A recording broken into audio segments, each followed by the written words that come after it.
Hi, everybody. This is Jim Cornette, pro wrestling legend, and you're listening to the Book in the Territory Unprofessional Wrestling Podcast.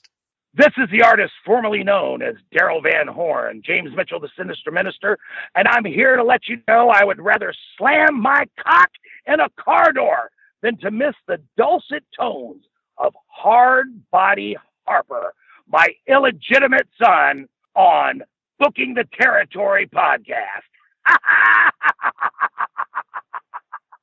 Woo, Messi, this is professional wrestler Jimmy Valiant, the Boogie Woogie Man. Tell my people, my brothers and sisters, don't you dare miss Booking the Territory. Oh, yeah. This is a one-man gang. You're listening to Booking the Territory Pro Wrestling Podcast.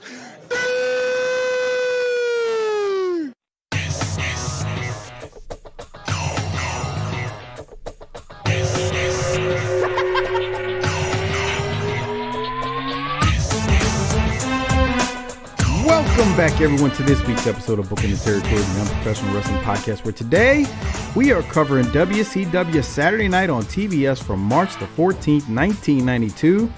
Already 2 weeks into the next month.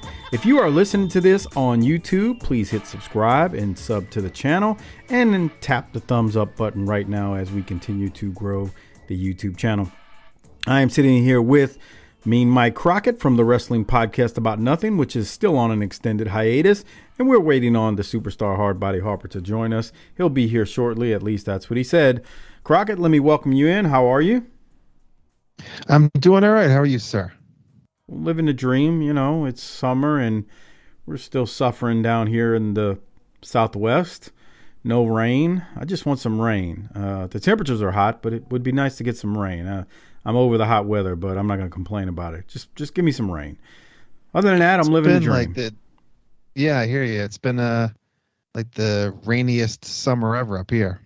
Well, lucky you. I mean, South Texas right now is getting some rain from a tropical depression or storm, but in our neck of the woods, it's drier than Grandma's snatch. Speaking of grandmas, we're talking like a couple grandmas talking about the weather. What else is going on? Yeah, I know, man. It's crazy, ain't it? Well, real quick, before we get rolling into the show, I want to give a big-time shout-out to our big-time patron contributors monthly, Disrespectfully Classy, Marky Blassie, Mike Childress, Joe Ice, and good old Justin. Thank you for your generous support from Patreon each and every month and basically being the sponsors of this show. And then I've got a couple of new patrons. New patrons, Anthony S., Ed M., Corey T., and then one of our existing patrons, Courtney W., he bumped up to the $5 tier and also went annual on that tier as well. So thank you very much. If you go annual, I don't say this much on the show, but if you go annual, you'll basically get a month for free. So anybody who's month to month, if you're currently month to month, you don't have to be a new patron, but if you move from month to month to annual, you'll get like a month for free. It's basically like $5 off for the whole year. So anyway, thanks for signing up and becoming patrons, everyone. And if you're not a patron, you can become one by going to tinyurl.com/PatreonBTT. That is tinyurl.com/PatreonBTT. Become a patron, get access to all the patron exclusive content, including the pay-per-views that we do, the Clash of the Champions that we've done, man. We've done a ton of those by now. Superbrawl, we're about to talk a little bit about that, which is in the rearview mirror from a couple of weeks ago. But Crockett and I had some follow-ups regarding Superbrawl that we wanted to discuss that I got sent on Patreon. So yeah, just become a patron, tinyurl.com/PatreonBTT. And as always, I haven't mentioned this in a while, you can get a free month on Patreon. All you got to do is email me, bookingtheterritory@gmail.com, and I'll tell you how you can take advantage of a free month. No risk. I'll tell you how you can take advantage of it. bookingtheterritory@gmail.com, and I'll hook you up with a free month. Crockett, during the pre-show, you said you had a follow-up from Superbrawl, and so did I. Would you like to go first, or would you like for me to go first? Yeah, I'll go first. I'll get this out of the way. I was just doing a little research in general about 92 WCW, and I saw that K. Allen Fry, who we hear a lot about on the show these days, he at this time he began awarding bonuses for the hardest workers and for the best matches. So at Superbrawl, this is the first time he did this. He gave $2,500 bonus $2,500 bonus, I should say, to Brian Pillman, Jushin Liger, Rick Rude, and Ricky Steamboat. So I guess he thought those were the two best matches of the show. So we gave $2,500 to each of those guys. Bonuses K. Frye started giving out at this point. So I thought it was interesting. Yeah, and I don't know if I disagree with the people that got it. I mean, Pillman and Liger tore the house down with that light heavyweight match. That was really, really good. So they definitely deserve that. No doubt. So about that was pretty good. Interesting little tidbit I found. Yeah, interesting. So I got sent something or had a comment posted from Scott F on our Patreon page on our Superbrawl post. So where the audio post is, Scott posted this, and he posted something interesting. And this information that he posted, it comes from the Observer, that Maeve Deltzer site. Anyway, he said, said that Z-Man, this was the thoughts that Deltzer had on Z-Man and Van Hammer versus Vinnie Vegas and Richard Morton. His notes stated, Z-Man and Van Hammer beat Vinnie Vegas and Richard Morton in 12 minutes when Tom Zink pinned Morton with a sunset flip coming out of the corner. Here's where it gets interesting. Z-Man was subbing for Johnny B. Bad, who was embroiled in a contract dispute and pulled from the card at the last minute. Morton replaced Mr. Hughes with the cover reason being that it would make it a better match, but actually Hughes was pulled from the show as punishment for some kind of non-drug related misdeed. Therefore, while I don't know if any of that is actually true, at least it is a reason, a speculated reason, why we got that match at Superbrawl. Your thoughts? That's pretty interesting. I mean, it is. I did see that there was some issues with Johnny B. Bad's contract.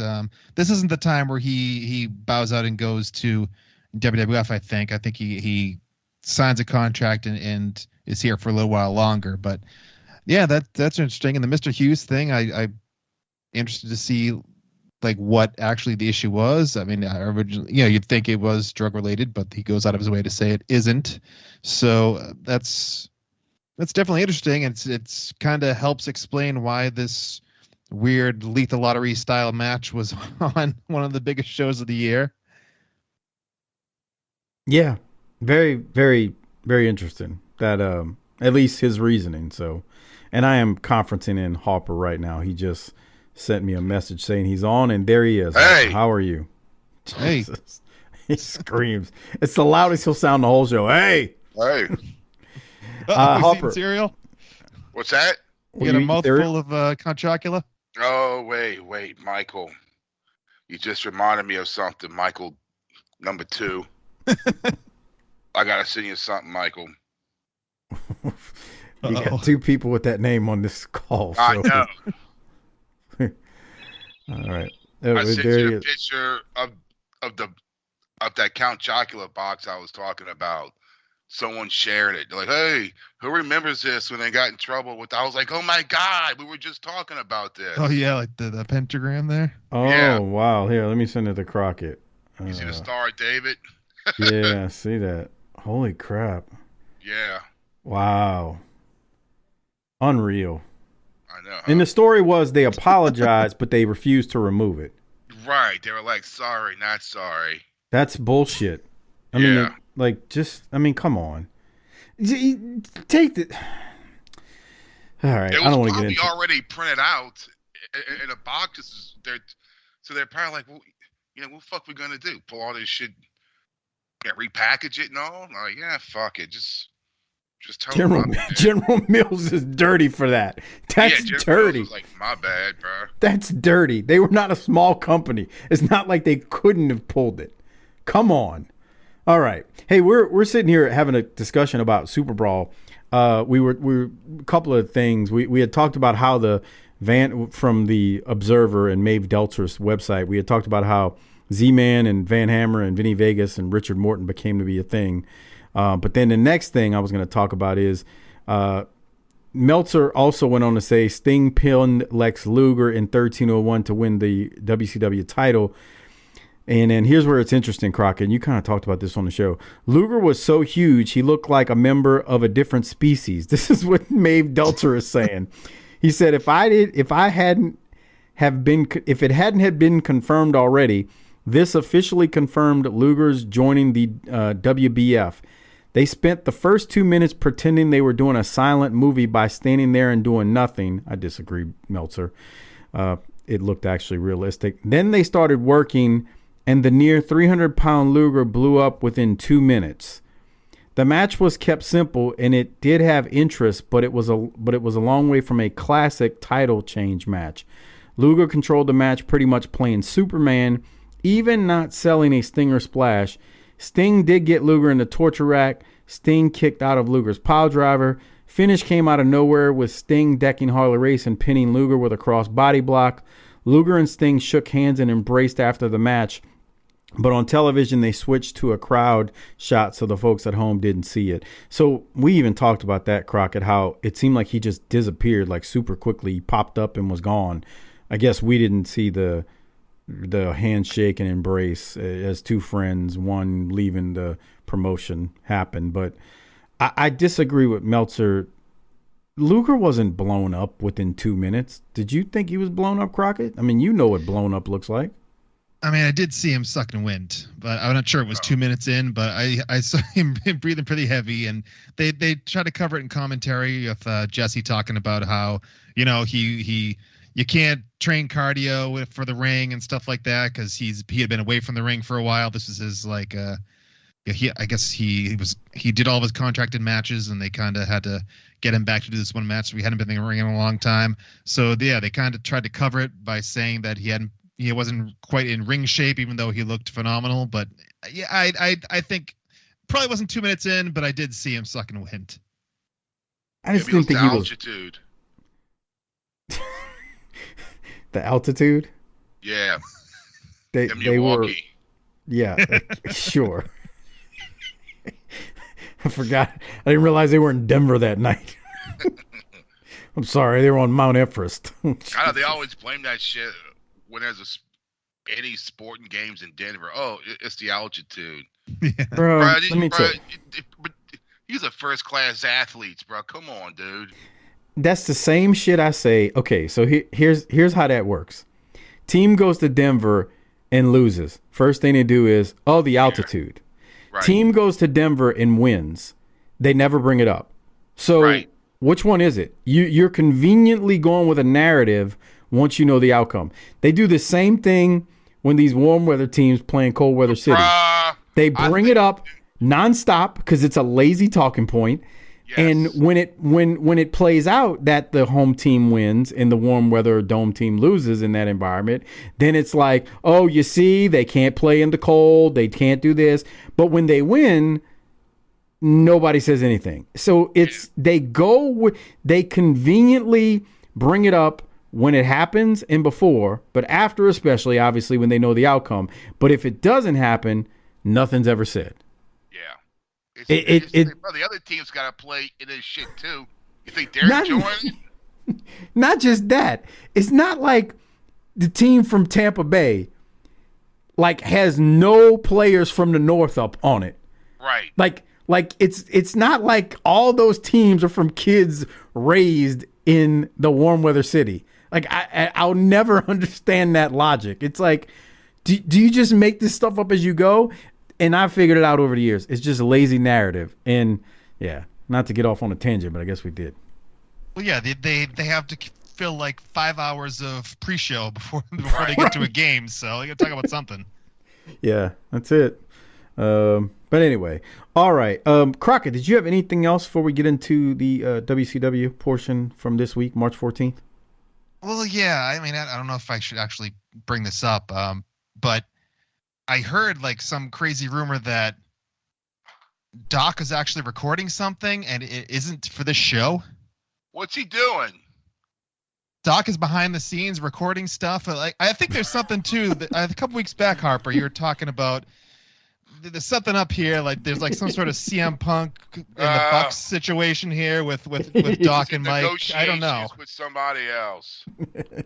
Yeah, I think he's starting his own show. What's going on here, Mike? Do you have the scoop? You see, this is how rumors start, for one, and Crockett knows this. Let me tell y'all, Crockett likes to play innocent, but he's stirring the pot. I told Crockett before the show that on Friday, Friday, August the 18th, me, Doc, and the little fella Half Pint recorded the 2023 NFL prediction show. And that is going to drop on Sunday night, September the 3rd. That I told Crockett before we started recording. So it'll air the week that the NFL season is beginning on Thursday night, the 7th, but it'll air on the 3rd. And Crockett is stirring the pot, just like when he throws his little grenade in the Facebook group, talking about where's the Mid-South show and what's going on here. He's trying to be funny. He's a shit stirrer. You see? He's stirring some shit. I got some shit I want to stir. Where's that fucking wrestling podcast about nothing, Crockett? It's coming soon. It's coming soon. Once Doc is back. Well, I mean, I don't know if Doc is back anymore at this point. He kept telling me he was going to do some podcast called Appointment Time with Doc, and I was like, no, you're not. I thought he was just fucking bullshitting me. It's going to be exclusively on Saturdays. Right.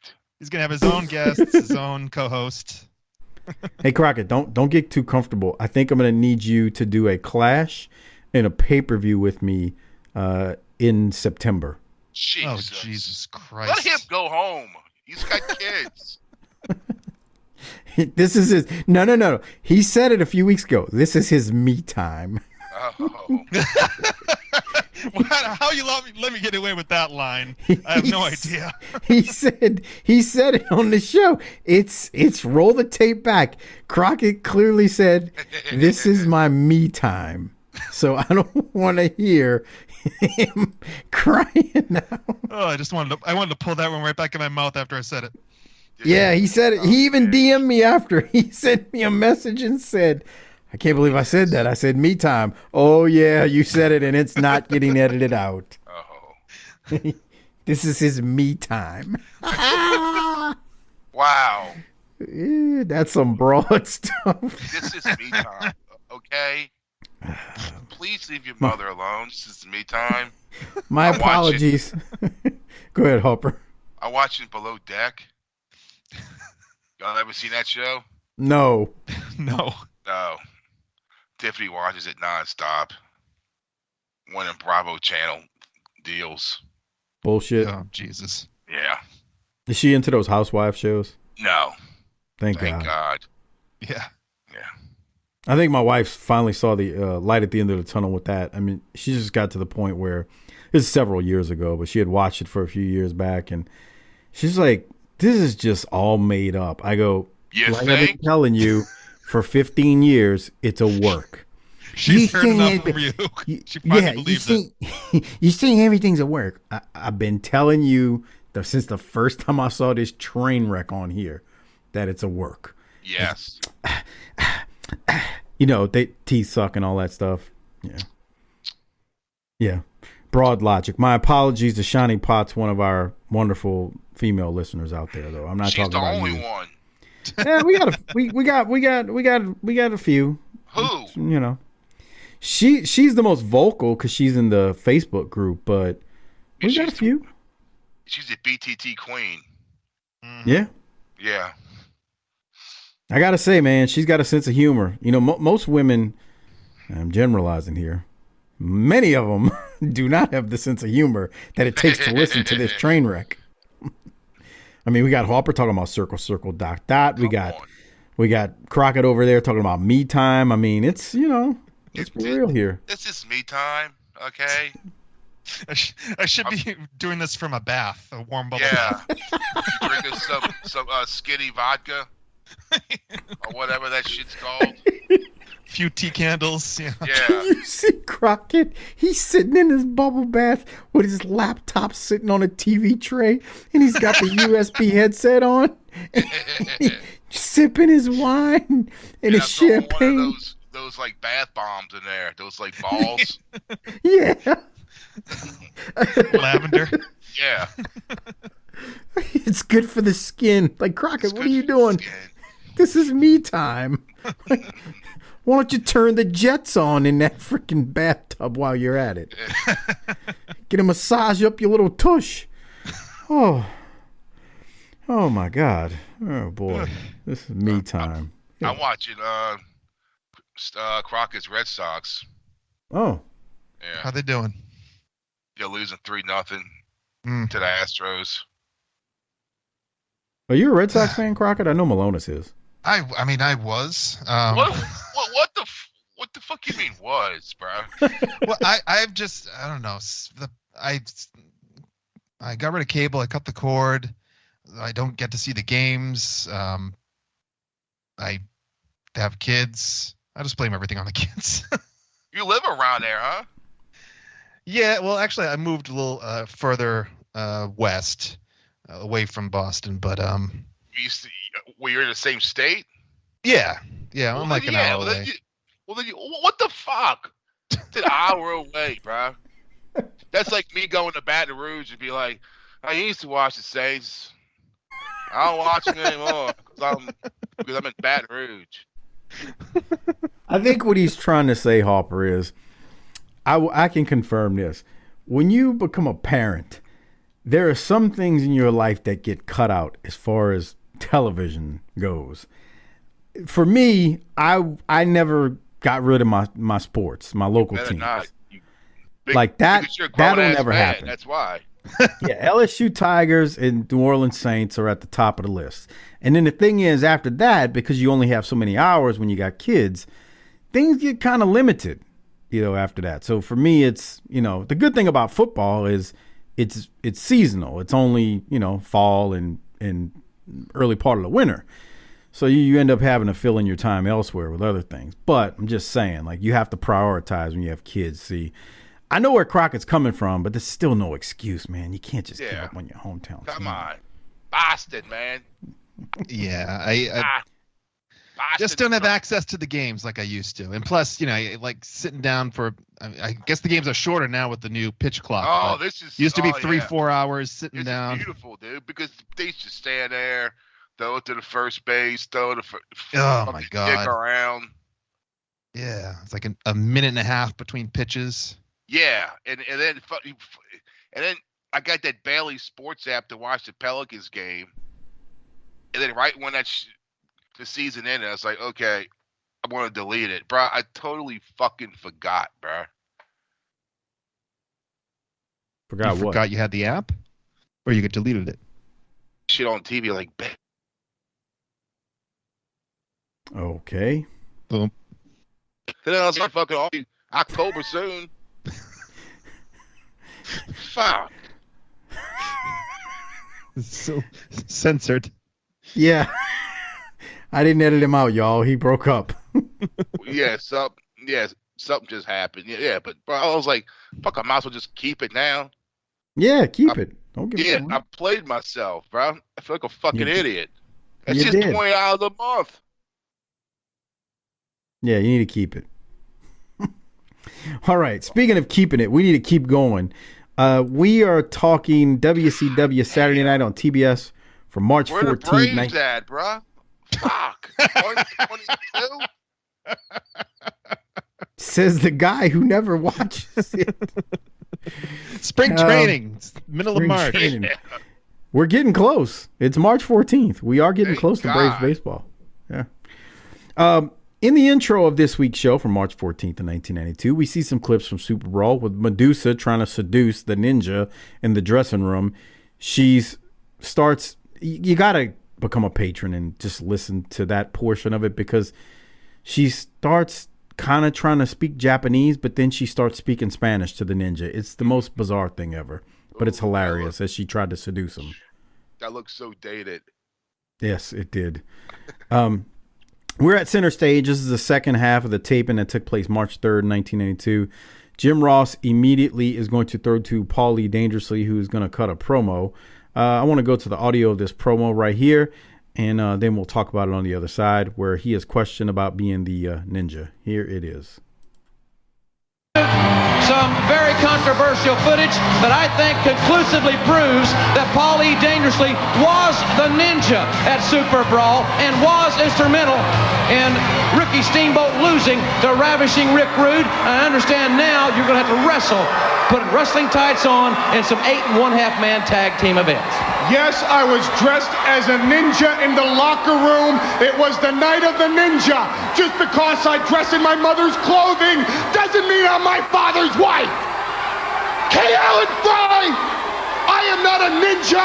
I never have been a ninja. I never will be a ninja. And if I'm not a ninja, I'm certainly not an athlete. And if you ever make the mistake again of causing me to get on the phone with my lawyers to reverse this decision, which I will do by the end of this very program, you'll be out of work just like your predecessor, and I will carve this damn company up like a corporate Jeffrey Dahmer. Weighing 382 pounds. And I don't want to get political here, but Paulie claims just because he had a ninja outfit on, that doesn't mean he was the ninja. And my whole thought process was, man, politics really stole from wrestling. Just deny everything, even when you're caught red-handed. That's all I'm saying. Like, that's all I kept thinking. You know, it wasn't just Paulie. J.J. Dillon used to do it back in the day with the Horsemen. Nothing to see here.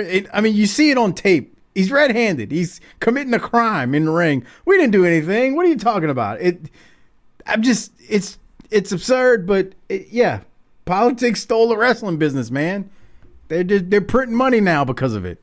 The cable news channels, that is. That's all I want to say. I'm not trying to get political. I'm just making an observation. Harper, you got some thoughts? I think that was great. I do too. Just because I wear my mother's clothes doesn't mean I'm my father's wife. Right. Kind of paraphrasing Rick Rude last week. Yeah. Any thoughts from you, Crockett? I thought that was great. No, yeah, it was a fantastic promo. I think it's slightly demeaning that they're calling this an 8.5 man tag. Oh, whoa, God. Yeah. He's half a man. Right. Half the man I used to be. Yeah. Well, after Paulie's promo, we do finally go to the ring, and it is Cactus Jack and DDP versus Barry Windham and Dustin Rhodes. Paulie stays on commentary with Jim Ross for the match. Paulie is going on and on about there being a conspiracy with him, and he's being taken advantage of in it, and now he's going to have to be involved in some bunkhouse matches and bull rope matches because of this, and he's really upset, and you know, he's having a mini meltdown. Not really too bad, but he's having a little bit of a meltdown here as he's, you know, basically being told if he wants to get physical, they're going to put him in some matches. Anyway, Crockett, what do you have from this one? Now, who was in contract negotiations, or who was suspended here that it's the team of Cactus Jack and Diamond Dallas Page? Oh, yeah, I don't know. Very weird team. Very lethal lottery style team here. Yeah. But I really like just like the looks of Barry Windham and Dustin Rhodes as a team. I like them together. Definitely a step up from Dustin and Kendall Windham, but match. Yeah. So I thought it was a pretty decent match. Very strange how this is not center stage. It's just they always do that. They go to this other arena and don't even acknowledge it that they're not at center stage, and they'll go back there and there'll be no change, nothing said. But yeah, it was a decent match. Yeah, I had Dustin's really, really good. I don't know if he got the credit he deserved back then in the ring. I don't know. Even back then I was like, oh, it's just Dusty's son, and I didn't probably give him the credit he deserved. But if you just watch him in the ring, he's really good. Cactus takes a nice bump, lariat over the top rope too that we were just looking at. But I thought it was good too, and I think, you know, you got Cactus and DDP, so who's going to take the pin here? In that team, well, DDP's the person. Windham hits an atomic drop on DDP, and then Windham hits DDP with a big lariat, and Windham and Rhodes are going to win by pin. I guess it's the outcome we probably expected. Any thoughts on the finish, Crockett? No, yeah, it was good. They're Cactus and Dustin battling on the outside as Wyndham hits the lariat on the inside. At one point, Jim Ross he's taken to calling Cactus Jack the unpredictable Cactus Jack, which is what Herb Abrams called him in the UWF, which I thought was kind of funny. Him the what? But, he called him the unpredictable Cactus Jack. Oh. That was his nickname for Herb Abrams' UWF. So that's interesting tidbit. Anyway, yeah, that was the match. Yeah, I thought it was good. It served its purpose. So we continue and we go to Barry Windham and Dustin Rhodes, who are ringside with Eric Bischoff. They're going to cut not too quick of a promo, but yeah, they're in front of the crowd cutting a promo, which is good. Not just behind a green screen, which I think is dumb. So here it is. Here for Dustin Rhodes and Barry Windham. Dustin Rhodes, you told me once that there's 3 kinds of matches: tough, double tough, and Texas tough. And certainly a bunkhouse match is Texas tough, but something also tells me that the fact that you're signed to meet the Dangerous Alliance in a bunkhouse match puts a smile on your face as wide as the Rio Grande. Stunning Steve Austin and Larry, the Crunchers of Bisco. It's not over yet. Sooner or later, somewhere in this great United States of America, you're going to have to face Barry Windham and Dustin Rhodes in a bull rope match or in a bunkhouse match. And believe me, Pallies, there's going to be some bones broken. So when that day comes, you just know one thing, that you're going to get a real down-home Texas butt kicking. Right, Barry? I think everybody in this building and everybody watching this television program right now knows that there's a score to settle. Mr. Zbyszko and any one of your pals that you want to bring along, Mr. Paulie Dangerously, the mind, the brain behind the whole operation. Any city in this great country where there's going to be a bunkhouse match or whether it be a Texas bull rope match, I have got this score to settle, and believe you me, the trip to the hospital is going to be nothing compared to the pain you're going to suffer. Because, as I said before and I'll say again, Dustin and I are going to make sure that every last one of you suffer at least as much as I did. I spent more time in hospitals because of the pain and anguish that you gave me. And right in the middle of the ring, I'm going to make sure that you have the same feeling. And then when you're riding in that ambulance, looking at your partner, wondering why you're there, he's going to say, Wyndham's the reason, Rhodes is the reason. And then you're going to come to the understanding of what pain and suffering is really about, and then you're going to consider finishing your career. You heard it from Dustin Rhodes and Barry Windham. Well, let's check in now with WCW Top 10. I got 4 words. Barry Windham is believable. Crockett? Oh, yeah. And Dustin's still trying to get Pally over. Good luck.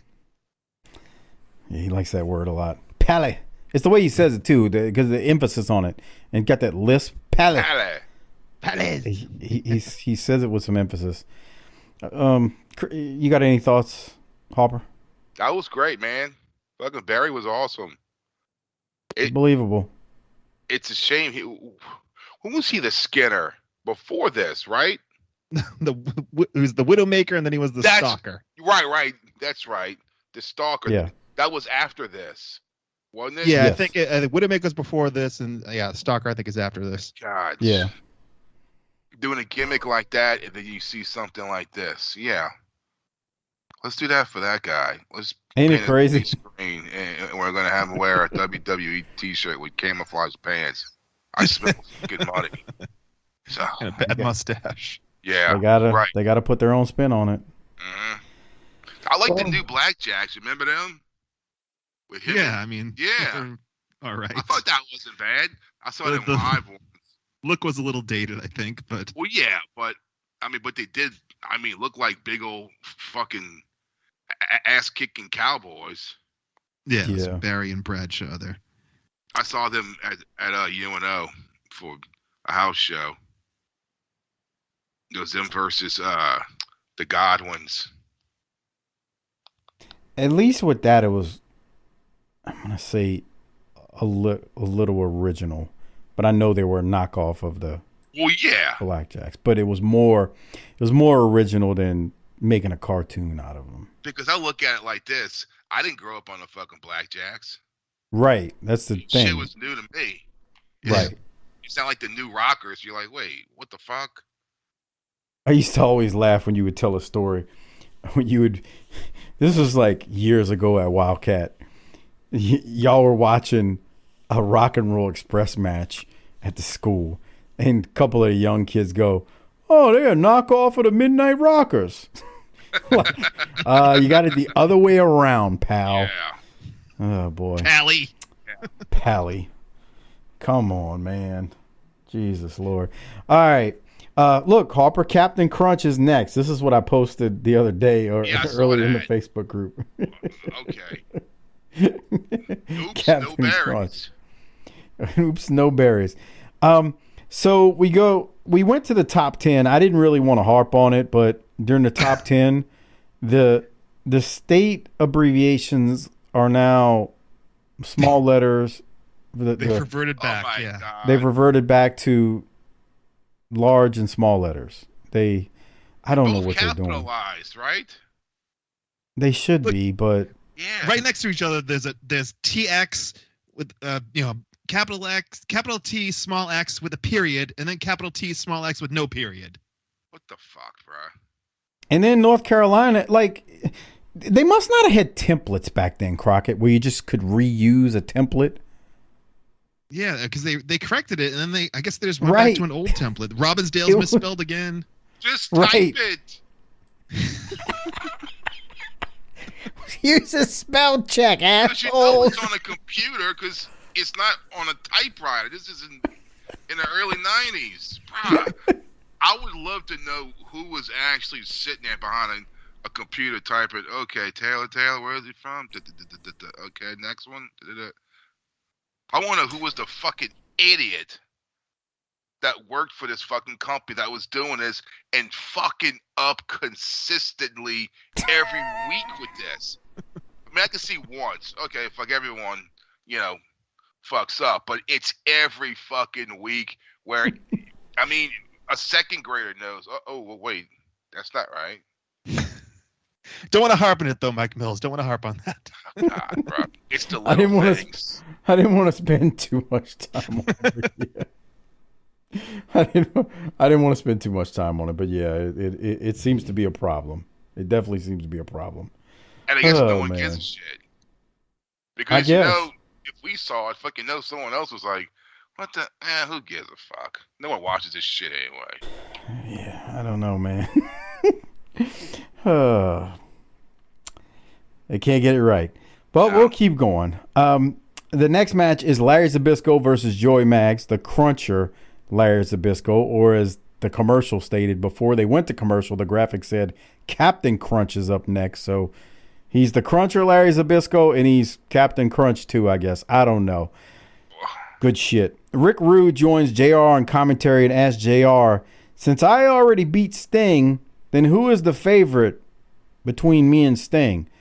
And Rick Rude's got a good point. JR just won't admit it, though, that Rude might be superior to Sting. But he did beat Sting, although he injured his knee when he beat him. But he did beat him several months back. So anyway, thoughts on this, Crockett? Well, I have two timestamps, but both of them are Rick Rude commentary, which I think I got across last week that I love Rick Rude on commentary. He was great last week, and he was good this week here. But actually before that, though, at one point, I don't have a timestamp on this, but Joey Maggs is on the outside, and Medusa throws a kick, like, right across his chest, and Joey Maggs, like, I wouldn't say he no-sells it, but he, like, kind of barely sells it, which is interesting considering what goes on later. We'll get to that in the main event, I think, but yeah, I don't know where it is, but it's coming up here where he takes a big kick, a karate kick, as Jim Ross likes to call them, from Medusa, and just kind of staggers slightly, and that's it, really. No sells the shit out of it. Well, I wouldn't say no sells, but kind of. I think it's coming up right here. But he just got jumped outside. Here it comes. Yeah. I mean, He had he no sells sell it, but he doesn't. Oh yeah, maybe that you was should- fucked up. He should have sold that more because that looked good. Yeah, Yeah. might have gone. Maybe he should have gone down because she's a trained wrestler. Yeah. I mean, he sold it, but then like he immediately pops up and fires up like he's about to punch her. Yeah. Like, here it comes. Bam. He sells it and he's like, oh, I'm about to go Yeah, hit he's her. like coming back. He's coming Yeah. back with his fist balled up. Yeah, he sure was. It looked good though. Interesting.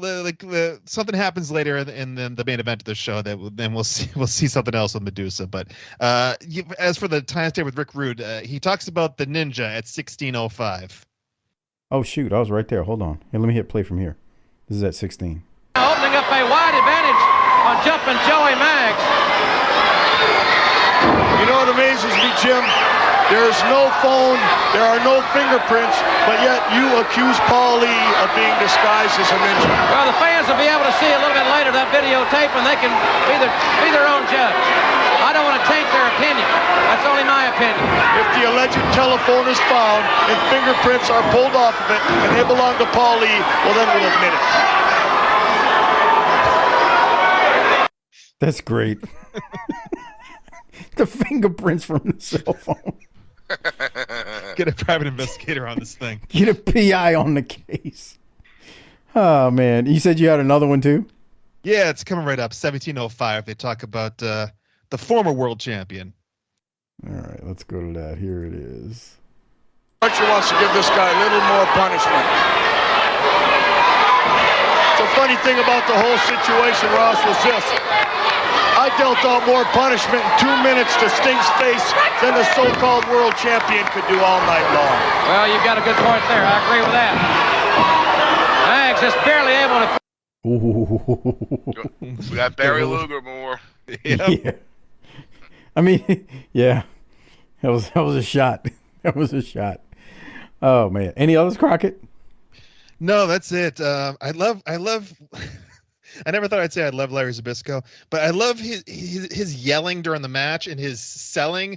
He's always like, "How you doing that?" It's just, the tone of his voice the entire time, and whenever he gets hit, he's oof, oof, oof. I really find myself enjoying Larry Zbyszko, which is not where I thought I'd be here talking about this. But that was good. I also want to mention that Luger. He debuts at WrestleMania in a video this year. So in next month, appears at WrestleMania. Well, he doesn't appear at WrestleMania, but through a video promoting the WBF. So that's where we see Luger next. So for a year, he was in that WBF, wasn't he? Was it a full year? No, I think WBF went under before the end of this year. Oh. I think he made his official debut at the Rumble in '93. I think he officially. Well, I mean, when does he show up on the aircraft carrier? That'd be July 4th of. I don't know if that's '93 or '94. I think it was around. I think it probably was '94. DM Hardbody Harper if you know the answer to that. No. He wants to know. He's asking and he DM wants Doc. to know. Oh, good luck with that one. The finish of the match, Larry Zbyszko hits Maggs with a brain buster, and Larry Zbyszko wins by pin. We go to commercial, and Ricky Steamboat gives us a PSA about saying no to steroids, and no, I'm not playing it. Come on.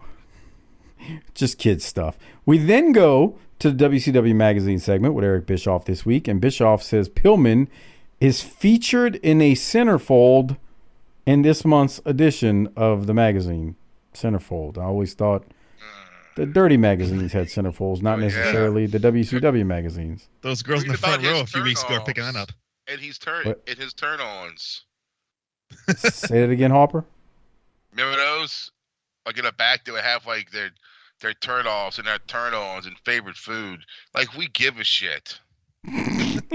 Like, oh, she likes sports cars? I still got a Mustang. Maybe I can get her. Nice, yeah. So he's on the centerfold. We then see a replay of last week when Morton was cheating to beat Armstrong in the aftermath of that. And then they throw to Morton and Bad versus Pillman and Morton from the Sunday Night Main Event show that we don't review. And Johnny B. Bad knocked out his own partner, Morton, by accident, and then he just said, F it.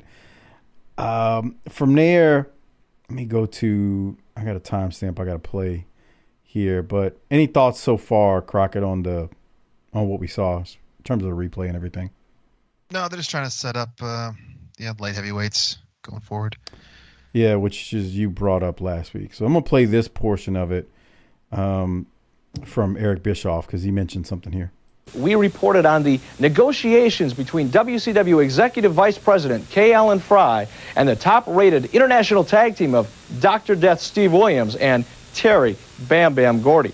Now, my sources would not confirm that Williams and Gordy had signed with WCW, but the mere mention of the fact solicited some very interesting but unofficial comments from Diamond Dallas Page, who took it upon himself to speak for WCW. In fact, because of the comments made on national television last week by Page, WCW Executive Vice President K. Allen Frye has issued the following statement. Effective immediately and until further notice, Diamond Dallas Page is prohibited from appearing in any interview or discussion relating to any aspect of WCW policy, negotiations, or plans. Diamond Dallas Page is not authorized to act officially or unofficially as spokesperson for WCW, its sanctioning committee, or its executive committee. Furthermore, any breach of this notice by Diamond Dallas Page, directly or indirectly, may result in fines, suspension, or permanent forfeiture of his WCW license. Well, WCW officials have refused to comment further on the negotiations with Williams and Gordy, which leads me to believe that talks are still ongoing. I do know that Williams and Gordy are represented by a Japanese group, and perhaps that is what's stalling the discussions. Well, Jim Ross has spoken to Dr. Death and will comment on the situation later on the Wrestling Hotline. As a matter of fact, the Ross report also talks about Sting's biggest challenge for the WCW World's Title, and I think you may be very surprised by what you hear. Tomorrow on the main event. Bro, what the shit? Just weird. DDP dropped. DDP, what was so egregious? Because he failed the piss test. No, he talked about the possibility of Gordy and Williams. Right, so what did he do that was so bad? He speculated? I mean, like, what's the crime here? Yeah, we talked about when they played this that it was just weird just from the get-go that they just have this random promo with DDP talking about Williams and Gordy. And then, they just now they get this whole thing. And it's not he's not suspended from TV. They just say he can't do interviews or have discussions relating to WCW policy. It's like, well, I don't understand. It's just a very strange thing that they're putting time into on this TV show. I don't know if this was a rib or some other dumb shit, but this was dumb. Do we ever because see it's so, Kip Frye? Yeah, we saw him on the Clash. Yeah, we saw him on the Clash. He was the bald guy with the Sting at the victory party. That's right. Yeah, and then he was there. Yeah, but we've seen him. I mean, they formally introduced him. So I mean, we've seen him a couple of times, but he's like their Jack Tunney. He's like their gopher. No, because Jack Tunney was just the figurehead. This guy is actually the guy, and he's put himself on TV and put himself over. Oh, that's true. This guy is literally the EVP of WCW, but I mean, he's not worse than Herd, I can tell you that much, but I don't know if that really says much, to be honest. All right. That was just really odd. So DDP can't speak on behalf of WCW and make any comments or anything. It's just really, really just an odd. They almost make it sound like he had some kind of pipe bomb promo and now he's been silenced. I don't get it. Anyway. Yeah, I'm interested if anything happens with Williams and Gordy and DDP once they show up. Probably not. I don't remember anything happening, but it's been a while. Gordy and Dr. Death, it feels like there's still a ways. This is March. Man, I think they're like still a ways away from getting there. I don't know, a good 2 months maybe, something like that. I have no idea. Yeah, it's like another. None of this. It comes in. It's like another. They're like 2 months away or something. But anyway, I don't remember DDP playing a part of it outside of this bull crap that we just watched. So there's that. All right, we go from weird to Greg Valentine versus Marcus Alexander Bagwell. They put Z-Man on commentary, and it just made me fast forward this shit because I didn't want to listen to Z-Man. Come on. We see a replay of last week. I don't know, Crockett. Let me go to you. Z-Man's on commentary. I have trouble sleeping at night, but whenever I put on a match that he's in, I go right to sleep. So what's that tell you? Yeah, I saw you and some listeners having a nice snooze. Yeah. There's a video on Facebook. Yeah, Will Hartke, BTT Hall of Famer, was in town for the Metallica concert recently. Oh, yeah, I saw you post a picture. And he told me like a couple months ahead of time he was going to be in town. So I told another person who lives in the DFW area, Mikey and DFW on Twitter. And then I did tell Lance, but Lance was preoccupied for the night. He was dripping in snatch, so he couldn't make it. Doc, Doc's kayfabe. He doesn't show up. Oh, yeah. Oh, right. Doc still, Yeah. Working that gimmick. Right. So anyway, we all hooked up, met. All the wives were there too. So it was a night out, and we recorded a video of us watching a Z-Man match in which we fell asleep inside of 5 seconds. And yeah, that was that. I don't know what to say. It was a good time though. We had fun. I do really enjoy them bringing someone different on commentary for each match, but Z-Man and then with someone else, Brett Armstrong later, the baby faces on commentary, there's just nothing there. There's just no personality whatsoever on most, if not all, the baby faces that end up doing commentary. So I could take or leave most of them, but yeah, Z-Man he's just there. It's kind of funny because until Jim Ross mentioned that last week there was an issue with Bagwell's neck, I had forgotten about it, but like they made a huge big deal. He'd have this like makeshift neck brace on for that 6-man match, and he was stun gun for the finish, further aggravating the neck. And this week is 100%. And really, like I said, the only reason I know is because Jim Ross actually brought it up on commentary. Yeah, look at his neck sealed. Everything was airtight, fine. Brother. You put some. Everything we did mattered. Everything was airtight, brother. Come on, you know that. Yep. Yeah. No ill effects right there. Yeah, man. I mean, he even came out later in that show with that neck brace or towel or whatever. Yeah. And now he's out there bumping for Valentine because it's airtight. Yeah, I'm with you on the Z-Man stuff. And whenever, it's when Rude and Paul Lee are on commentary, the interaction with JR is much more interesting. And they do a great job of like being heel color commentators, and you don't get that with Armstrong and especially Z-Man, who's out there just to put you to sleep. I mean, sorry, Chris Zoncha. I didn't mean that. Sorry, Christopher Zoncha. All right. Well, in terms of the match, Taylor makes his way to ringside. Terrence Taylor, that is, the tailor-made man. So Z-Man leaves the commentary booth. Z-Man and Taylor end up brawling on the outside. Z-Man knocks Taylor out for a second. In the ring, Bagwell is tripped by Taylor when he hits the ropes. Z-Man comes in and tells the ref what happens because he can't stop sticking his nose in other people's business. Z-Man just got himself involved in an ass whooping in a figure 4 by Valentine by the time this is over. The end gets clipped because we immediately end up in another segment. But I just kept thinking, Z-Man, why'd you get involved in this? You just caused trouble for yourself, and now you're in a figure 4. You're going to see it in a minute when they work to the end. What did you think about the finish, Crockett? I thought it was okay, setting up a tag match. So it was mission accomplished there. But, yeah, I mean, it was a match, as they like to say. Unfortunately for us. You see, what's Z-Man doing? Why is he involved? Like, and why is he wearing his gear if he's doing commentary? There you go, Harper. Tell him. What the fuck? Tell him. Jesus Christ. And then he punches Valentine. Bitch, mind your business. Yeah, mind your business. I said mind your business. This guy.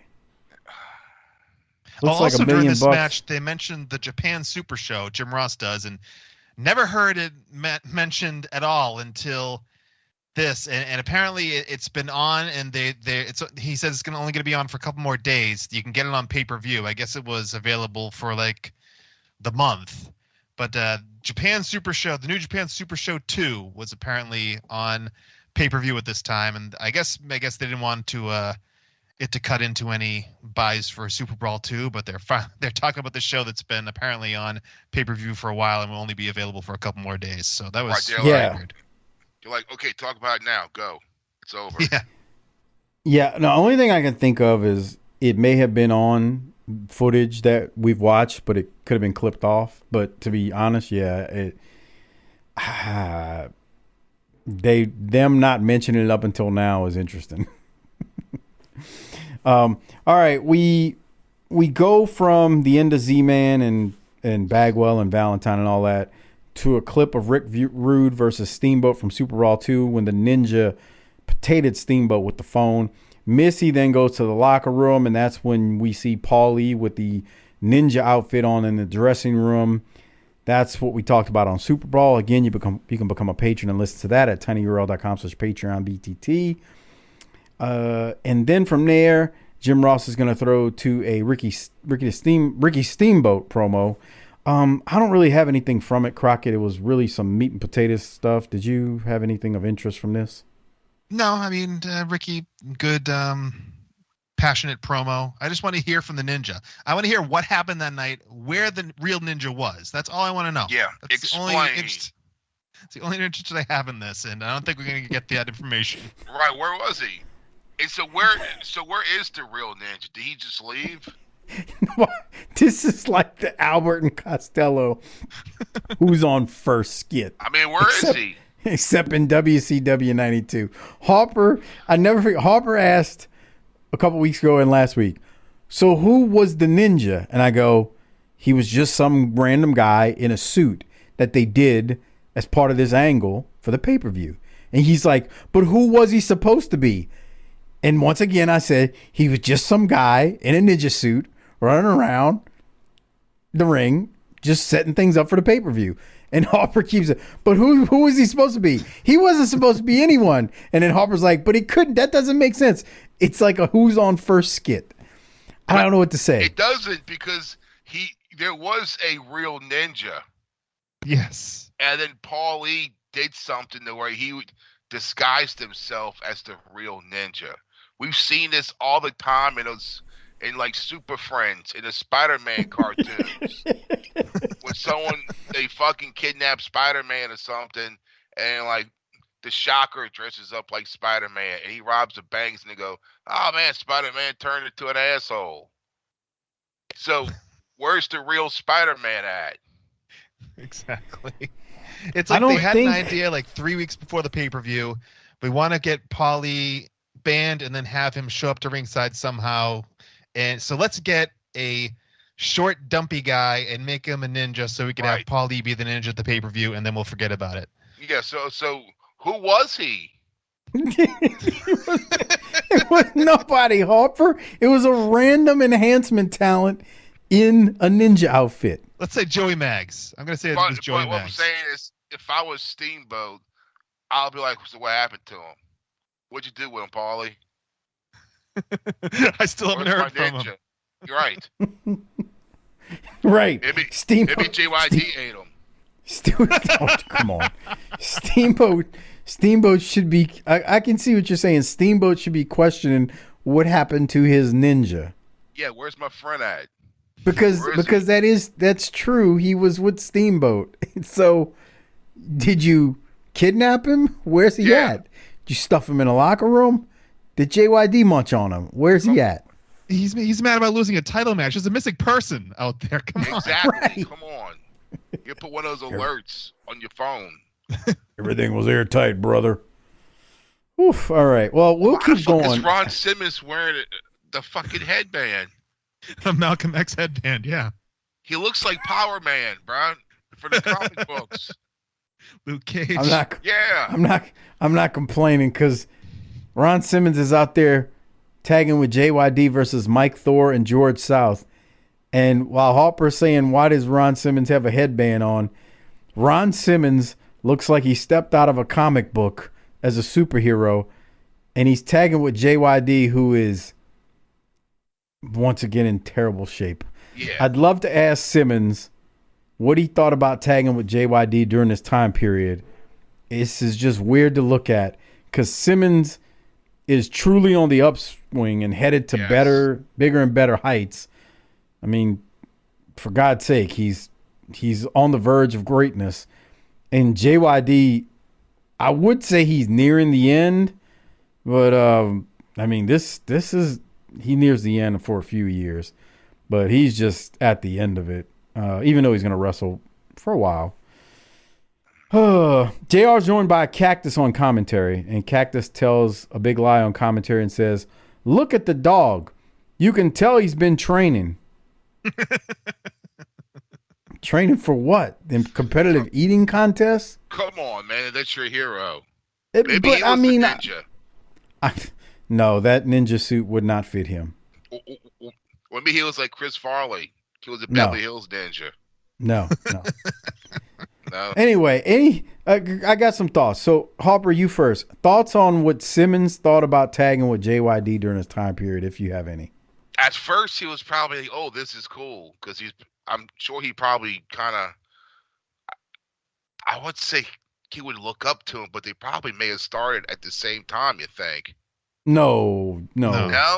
No, I mean, Ron started at this point, right? Yeah, Ron's only a few years in, and Dog's been around since the late '70s. So yeah, so he's probably like, "Oh, I get to work with this guy that was, a black Superman, big black star, and If then once you see him, you're like, oh fuck, disappointed. Yeah, right.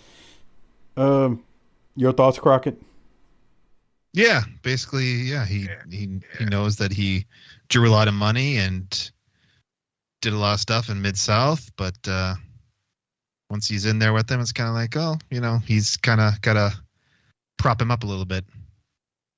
And thoughts on Cactus telling a lie about Dog being in great shape? What do you think about that? Wrestling's a big lie, so that's a small lie compared to the big overall. Yeah, but Cactus is a heel lying for a baby face. Well, you can't say the guy's fat and out of shape, so you got to you build him up to tear him down, basically. I guess.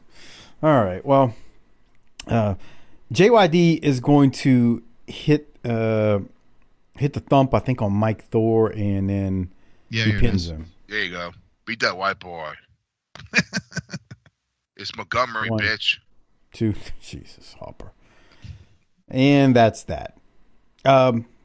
We'll continue. The next match is Brian he looks Pillman. Like shit. Go back. Go back when he puts his arms up. Okay, I'll pause it for you so you can make fun of. Damn, bro. Well, and he looks worse because he's right next to Ron Simmons. Yeah, look at this shit. Oh, I mean, Ron's got big traps and shoulders and chest and. Yeah, he's built like a brick shit house, and then JYD just looks like shit. Yeah. It's very unfortunate, man. He looks really bad. Yep. And you've seen those pictures. I posted them before when he's jacked and ripped. It's crazy how you can go from 1,000 to like 0 just like that. Yeah. Next match. Battle of some light heavyweights. Brian Pillman versus Ricky Morton.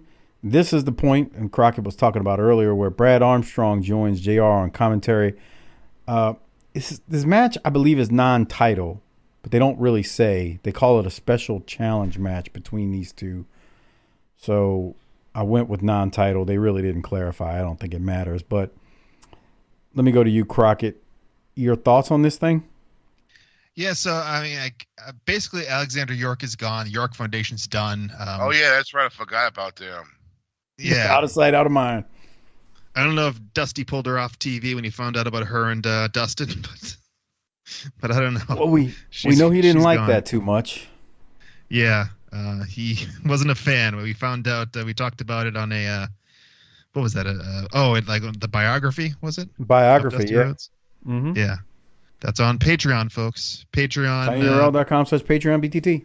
That's right, bro. So yeah. Also, I want to the York Foundation's done, and apparently the Young Pistols are, if not done, they will be very soon. Apparently, Steve Armstrong is gone by April, and he ends up in the WWF in October as Lance Cassidy. So it looks like the Young Pistols are done, the York Foundation's done. So a couple of heel tandems are done as of this moment here in 1992. The match was okay. It was good. It wasn't a Liger and Pillman for sure. The finish, well, you'll get into the finish, but yeah, the match was serviceable, not as high flying as you'd expect from a light heavyweight match. So some mat work and arm work, but it was fine as a match. The finish, yeah, we'll talk about that in a second. Yeah. It definitely wasn't Liger and Pillman, but that's hard to match, to be real, because those two just went out there and tore it up. Pillman is teeing off on Morton in the corner. Pillman does a power slam to Morton, but Morton kicks out. Pillman is about to do a horrible-looking bridge here. Yeah. This is really awkward. I don't know how to describe it. It just looked disjointed. He wins, but it did not look right. Did you see that, Crockett? Yeah, because he's frustrated. He's pissed. It was it's one of those DDP run, get the win and run out of there as fast as you can. Yeah, it just seemed weird. They do this, Pillman slides under Morton. I don't know what he was really. Well, I know what he was going for, but it's the exact. They put it over in commentary. It's the exact same roll up that he used at Superbrawl to win the title from Liger, but it went just horribly wrong. First of all, Morton wasn't lined up right, so we had to kind of move him into position to be able to roll over him, and they're near the ropes in the corner, so he's almost like there. Pillman holds up his foot so he doesn't hit the ropes because they're basically in the corner in the ropes. So yeah, it just did not go well. They saved it as best they could, so they weren't under the ropes and the ref had to stop his count or anything. But it was kind of ugly. Yeah, it was definitely ugly. What were you about to say, Harper? I'm just waiting for him for Morton to turn face. You realize Smoky Mountain has already started right here. Oh shit, that's right. I forgot about that. So oh yeah. That means Morton ain't much longer for this. That's true. I forgot. For this promotion at this time. Yeah, I think they just need him to be a heel because they have a babyface light heavyweight champ. But yeah, I guess he's not long for this. And the York Foundation is done, but Tommy Rich is still Thomas Rich, and Ricky Morton is still Richard Morton. In case anybody's keeping track. Mm-hmm. Next match, Sting versus Mark Canterbury. Yep, the future Tex Slasher, and later, Harper mentioned the Godwins earlier. The future Henry Godwin. I think this is his first appearance, right? I don't remember seeing him before, and I didn't look it up, but he's in great shape here. He looks good. I mean, yeah, we don't get to see much size. Oh, this ends quick. Like a Scott Hall impersonator. He does with the hair. It's the hair. The old school Scott Hall with the mustache. Yeah. It's the hair. It's the hair and the kind of like 5 o'clock shadow, I think, too. Yeah. But he does. But this, as good as he looks, because he bumped really good, This match is like less than a minute. Sting comes off the top rope with a splash and wins.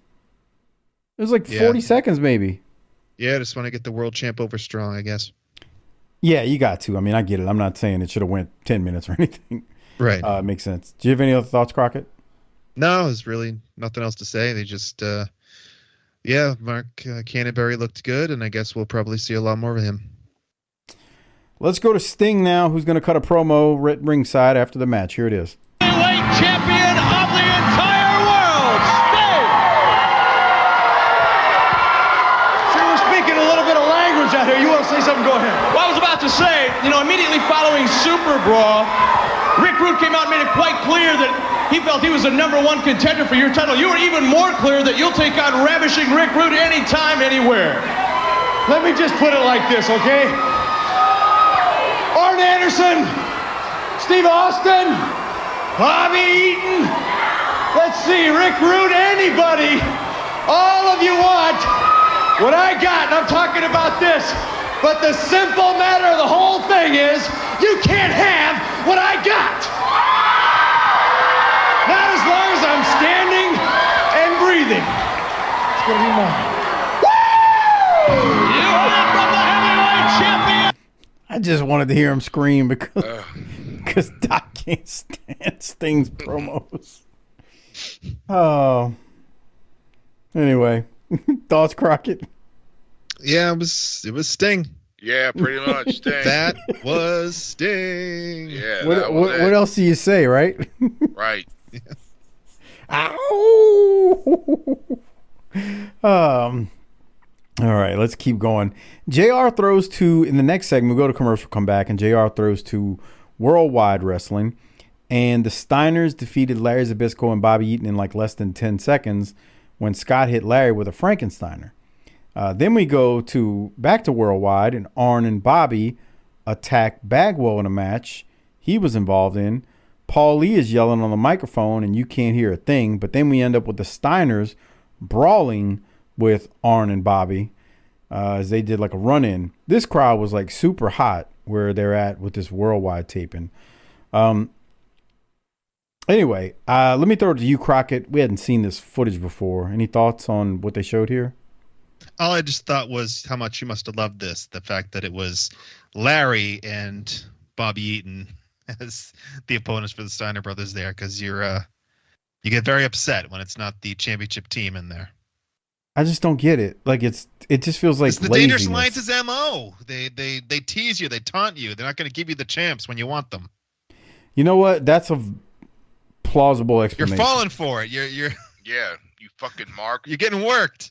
Oh, yeah. Kiss my ass. I just don't. Well, okay. They need to say that then. Explain it. I don't. Okay, maybe so. I guess, but it just feels like, okay. Here's my problem, and again, somebody will send me a clip as soon as I say this. When Tully and Arn were the champs on Saturday night, were we constantly seeing Flair tag with one of them and not put the belts on the line when we saw them? No. Like, they were still putting the belts on the line, or even if it was Ole and Arn, they would put the belts on the line, but they would get out cheating. That's what I mean. Like, just wrestle, but cheat to get out of it. That's why I feel like it's almost too cheap. But what do I know? I'm not a world-class ROH referee like Crockett used to be. Oh, come on. Piece of garbage. But I hear you. And then here come the Steiners. And let me tell you, the crowd, this clip that they show with the Steiners and Arn and Bobby, man, the crowd is going crazy. They're loving this shit, seeing these four guys go at it.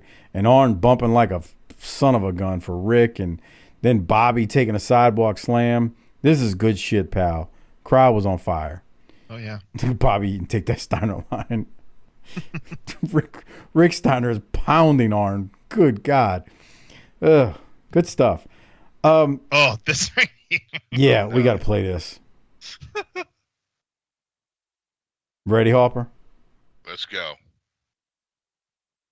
Who wants a PSA from the Freebirds? Well, here it is. Yeah, yeah. Yeah. Boy, we've done some crazy things in our life and time. Many crazy things, but not stupid things. Not stupid things. Not like walking in front of a train. That would kill you. Or jumping out of an airplane without a parachute. That would kill you, too. Or doing steroids. That'll really kill you. So take it from the birds. Have a good time and beat everybody you can. But stay off the juice. Yeah. Okay, I thought we played this one before, but No. but this is phenomenal. Yeah. Hold, I gotta get this again. Hold on. Yeah. Yeah. Boy, we've done some crazy things in our life and time. Many crazy things, but not stupid things. Not stupid things. Not like walking in front of a train. That would kill you. Or jumping out of an airplane without a parachute. That would kill you, too. Or doing steroids. That'll really kill you. So take it from the birds. Have a good time and beat everybody you can. But stay off the juice. Yeah. Man. Make sure it's very specific and only talk about don't do steroids. Let's not mention any other drugs. Just steroids. Stay off them. I just love the fact that they use the slang of it. Stay off the juice. Yuck. Stay off the juice. Yeah. He What sounds the like fuck Paul is- Stanley when he did that. My God. Oh. Just stay off the juice. Fuck, they need to get on the juice. Exactly. I was just like kissed. I could not. Jimmy Garvin with his double chin. Oh my goodness. The look that Garvin has right now with the Fu Manchu kind of in these glasses oh my. I don't even know Harper, what would you describe Jimmy Garvin's look right now? Like a sleazy strip club owner. Yeah, he owns a bar. Yeah. A strip Don't be club. giving away. Yeah, don't be giving away drinks, assholes. He's a DJ. Oh God, that's even worse. At the fucking strip club. What kind of colognes this asshole got on, Harper? Oh, he's probably Brute. wearing that Adidas cologne that we just saw the commercial for. You think he had something that classy or Old Oh Spice? yeah, no. He's got expensive shit. I think he just uses right guard spray. With that look? No, trust me, because he thinks, oh, bro, I wear this fancy cologne, I'm gonna get some ass. Jesus Christ. Oh, I got an update on the Freebirds before we move on, Mike. Yes. We talked about last week the fact that they were promoting that the Freebirds are doing a concert at the Hawks game. Right. Yes. And the I found a little blurb on it online. I believe it was from Maeve Deltzer, as you like to say. The Freebirds did a 30-minute 7-song concert. Oh, for fuck's How many sake. minutes? 30 minutes. A half an hour, these fucking idiots? After the Atlanta Hawks game, yeah. Oh, God. I don't know how many people stuck around. Doing what? I don't know. Apparently, they like I'm just picturing them walking up and down the aisles with the stupid headsets on and just lip syncing. But apparently, they had an actual band, and they say it was actually pretty well received. And it looks like I don't know if it's what was the date of that Hawks game? The date of the Hawks game, whatever the date of last week's show was, the 7th, I think. And Hawks, March 7th. That's what I thought. 1992. And there was a link to a clip of the concert, and I clicked the link, and it was dead. I was so pissed off. But it says it actually aired in April on WCW TV. I'm not sure if it is Saturday night, and we'll see this in a month in April, but hopefully. Damn it! I was trying to look up the attendance for that game. I was just curious, like how many. Hold on, I found it. I wanted to see how many people were at that game. It's not on basketball. Pro Basketball Reference. basketballreference.com is where I could usually get it from. Damn it. Okay. I wanted to see what the attendance was, but they don't have it listed. Oh, damn. They lost that night to the Cleveland Cavaliers, 110-94 for the record. God. So whatever it was probably Mark Price, dog. Yeah, Mark Price was on that team, yep. Yeah. So they played 7 songs in 30 minutes? Yes. Good God. Can you imagine that, Harper? Dude. Playing what? That's what I want to know. Bad Street? Bad 2 Street. songs, right? Yeah, and that new one. That's it. They must have had a lot of guitar solos. Yeah. The last thing I want to do is listen to Michael Hayes for 30 minutes singing. Oh. Yeah. But like Crockett said, At least they put it after the game so you could leave. After the game, yeah. That way you didn't have to listen to it through the whole halftime. Right. All right. Did y'all notice so the next match is Rick Rude versus Greg Casey, and Rude does the thing where he swivels his hips, obviously. Did y'all have did you have a note, Crockett, about this? Oh yeah. This dude swiveling his hips and doing some dick dancing in the crowd? Oh yeah. Look at this guy, Harper. Did you see him? No. Oh my God. Look at this asshole. Go back. Oh, yeah, I am. Oh, hey, give me the commentary, Harper. Man. Thoughts? First of all, what kind of shirt is that? It looks like a fish or a feather. I think that's supposed to be a palm tree. I think he looks like a jackass. Looks like a fucking idiot. Look at this dude. God. Get a little Bruce Pritchard in the face. Yeah. All I'm trying to say is if you're not a patron, you got to become one so you can see this. Jesus Christ. Well, Rick probably does that shit like in a mirror every day, all day. Right. It's a guy in the crowd who looks to be maybe 18 years old, and he's imitating Rick Rude swiveling his hips. He's about 270. Yeah.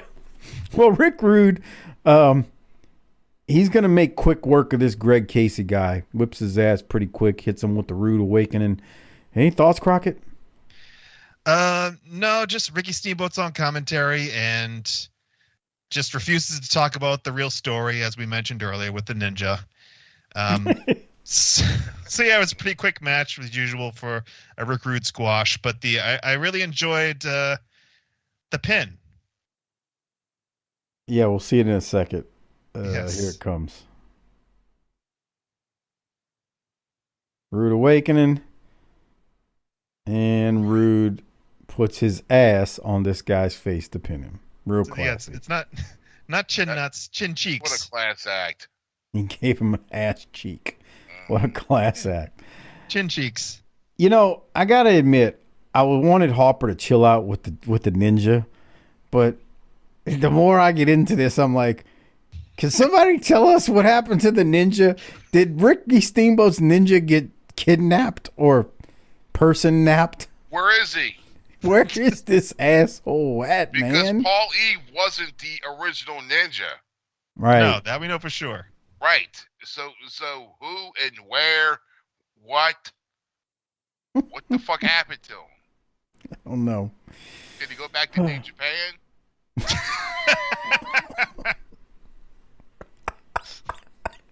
Watch the Japan Super Show. Yeah. Joking. He's a booker at fucking Dragon Gate now. Jesus.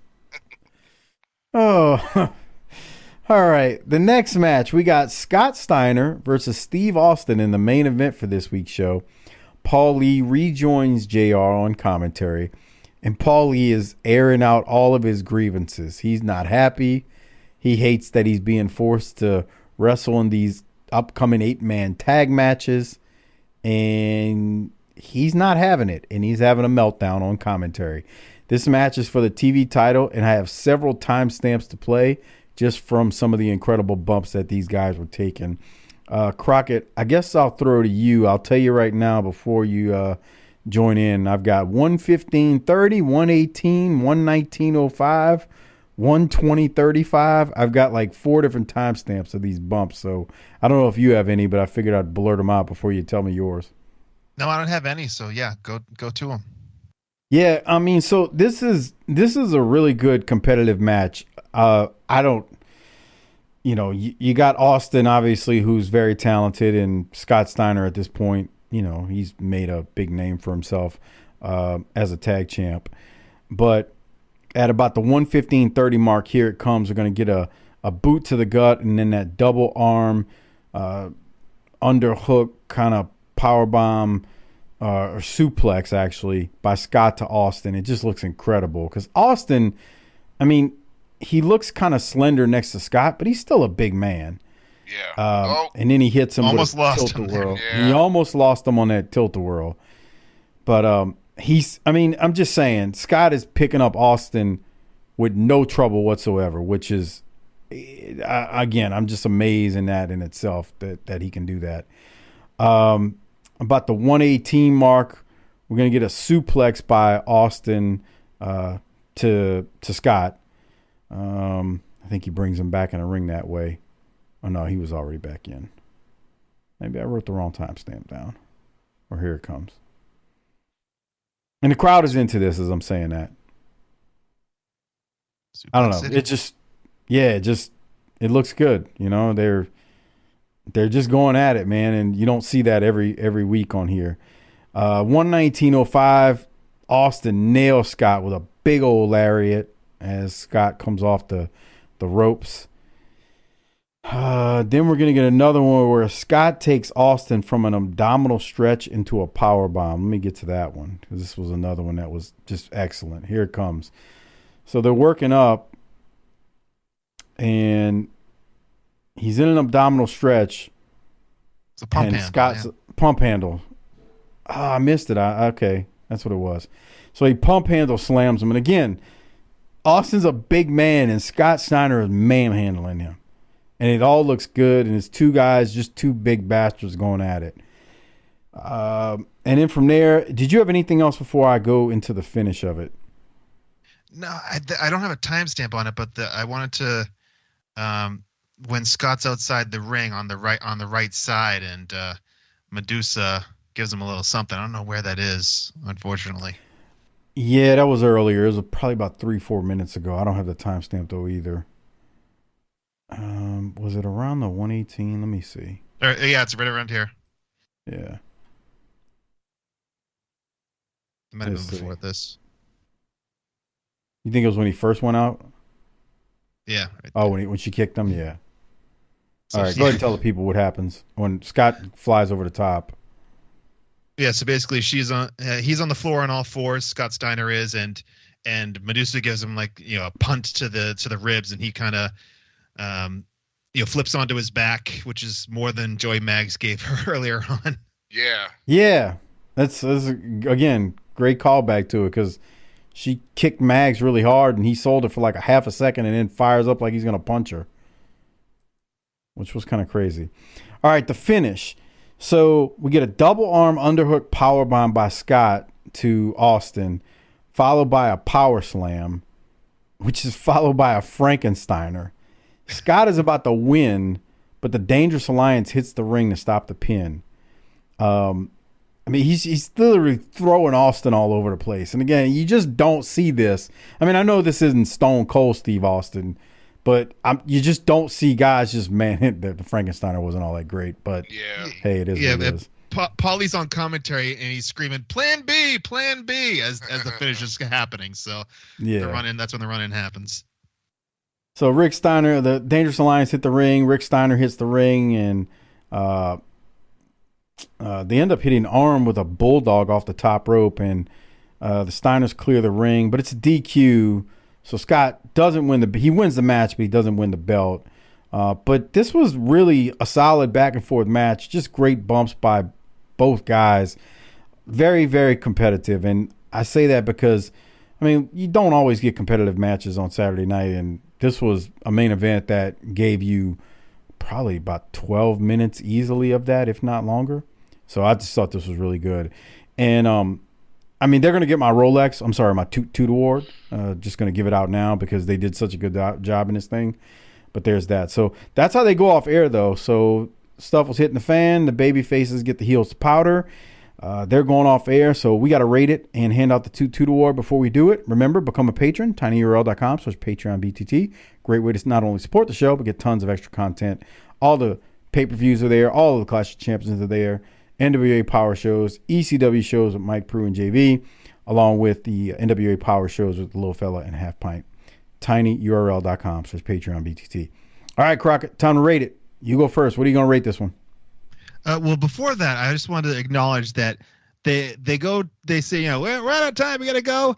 And then they go to a couple of, promotional consideration. Then they come back and there's like one little note at the very end that says, Medusa's Wardrobe by CC's of Rome. And I was like, huh? What? They acknowledged like her wardrobe. Did you Google it? Yes, I did. There it is. Okay. What do you have? It's not Rome, Italy, folks. Is it Rome, Georgia? Apparently. Or actually, I think it's in Kennesaw, Georgia. Oh, my God. Yeah, I bet they're known for their fucking fashion.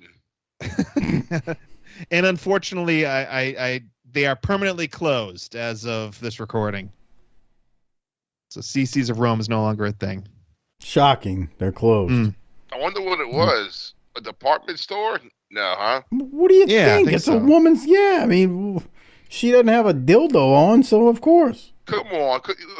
You shouldn't talk like that. Oh, it's... CC's of Rome in Kennesaw, Georgia, dressing our customers in international fashions, prom, pageant, and formal wear for over 50 years. Wow, so they lasted 50 years. Or yeah. over 50 years. Yeah, permanently closed. I want to see when what did they the store close? look like. Maybe it was like the Rome, Georgia version of Soul Train Fashion. Well, they got a picture of it here, and it's somewhat. They got a Chrysler 300 in front of it, so it may have been in the past 10 years. Wow, so it made it into. That would be pretty amazing. It's on Yelp. Oh. But we're listening. Continue. Let's see. It's coming, everybody. The magic. We're waiting. Wait. I'm trying to find a good Yelp review. I got you. Well, while you're trying to find a good Yelp review, rate it, Crockett, while we wait for him. Oh, so as I mentioned a couple times now, 2-hour episodes, that takes it down a notch. I guess I'll give it, the main event, like you said, very good, hard-hitting match between two good wrestlers. I will give it a B+. I'm in agreement with you. I think I'm going to give it a B+ too. B+. Harper, you ready to rate it, or are you still looking up a good Yelp review? They're not that good. It's just basic stuff. Oh, they got great prices and all. Yeah. CC of Rome prom dress store. He's looking for a train wreck, like when we looked up the Motel 6 in the Smoky Mountain territory, and there was a Yelp review that said towels are stained with yellow. Stains are on the walls. Doc's like, what is it with you wrestlers? Y'all can't keep your jizz in the right spot. Okay. Yeah. So what are you going to rate it, Harper? I give it a B. All right. So B+. I already said my Toot Toot Award goes to Scott Steiner and Steve Austin. Who are you giving yours to, Crockett? Yeah, I think I'll stick with you. Yeah. That was the best thing on the show. It really was. Main event, yeah. Yeah, I'm not trying to be like, I don't know. I don't know. I guess, Paul Lee and Rick Rude on commentary were kind of funny too, but it just, I kind of just like, I got to give it to the match. What about you, Harper? I give it the same to Scott Steiner and Steve Austin. They closed around like 2020. Yeah, during the pandemic. Jesus Christ, they lasted till the pandemic. Yeah, they got a closed? Facebook page. Holy shit. Yeah. That's insane, bruh.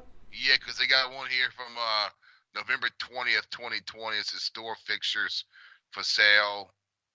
You know, where they're just trying to get rid of everything. That sucks. Yeah. That they made it that far. I know, huh? God. I guess in that area, they make like prom dresses and like formal wear for women. Yep. But I mean, you're in that area. Where else you gonna go? Damn. Yeah. Wow. All the way to 2020. Well, you know what's still going on? It might not be CC's a Rome, but Hardbody Harper is still doing video shout-outs, relationship advice. You want him to curse somebody out? He can do that for you on video. All you got to do is email him, chrisharper16, wildcat with a K at gmail.com. Tell him what you want in your video. Tell him what you want in your shout-out. Tell him what you want in your pick-me-up. Again, it's chrisharper16, wildcat with a K at gmail.com. And then PayPal him $20 to cc30388cc at yahoo.com. Once you pay him, he'll get your video done and send it off to you to enjoy. cc30388cc at yahoo.com. Has that dude sent your cash yet, Harper? No. That got deleted. I'm checking it right now. It says I've been invited to be on Cameo. Oh. Yeah, right. I don't know if that's a real thing. It says Cameo talent. Probably spam. Yeah. Actually, if you want to forward it to me, I'll get it over to the legal department to review if it's real. Don't you worry about that. I got crackpot lawyers on this thing. That's right. Mm-hmm. Cafe, brother. Airtight. That's interesting, though. The computers are listening to us. They know we're trying to circumvent the system. All right, Crockett, anything else before we get out of here? Anything you got to plug?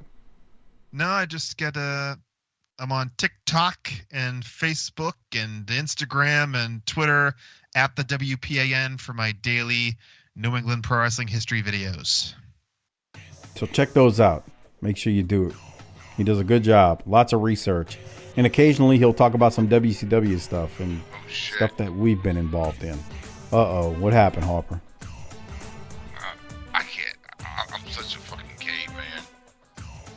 What'd you do? You're right. I went to share it, and I said to this fucking... God. Who did I send this to? Fuck. Go to your sent box. You sent it to your buddy's mom? Somebody. Hey. He sent it to Randy's mom. Randy. Sent. He sent it to Randy's mom. I think I responded to him without meaning to. It's okay. Here, have a virus. Yeah. Get your virus back. All right. Well, on that note, Harper, it's time to relieve it. Why don't you hit the tagline and get us on out of here and close out another week of BTT?